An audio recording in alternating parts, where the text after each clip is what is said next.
बात न मानी। एक मुर्गी के 4 चूजे थे, छोटे छोटे, उजले उजले। एक दिन मुर्गी उन चूजों को लेकर बाहर निकली।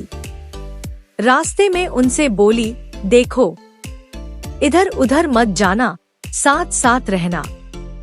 सब चूजे बोले, ची ची, हाँ हाँ, ची ची, हाँ हाँ। कुछ दूर तक सब साथ चले। रास्ते में एक लंबा पाइप पड़ा मिला। चूजों में एक चूजा बड़ा नटखट था। पाइप देखकर वो सोचने लगा, देखो तो भला इसमें क्या है। पाइप के अंदर काला रंग लगा था। वो पाइप में घुस गया। बाहर निकला तो सिर से पांव तक काला। माँ कुछ दूर जा चुकी थी।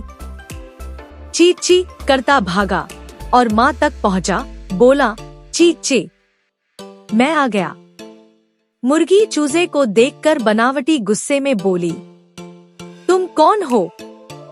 ची ची, मैं तुम्हारा चूजा हूँ। तुम मेरे चूजे हो। मेरे चूजे तो उजले उजले हैं और तुम काले काले। तुम मेरे चूजे कैसे हो सकते हो? कहते हुए मुर्गी आगे बढ़ गई। चूजा ची ची करता पीछे पीछे चलने लगा।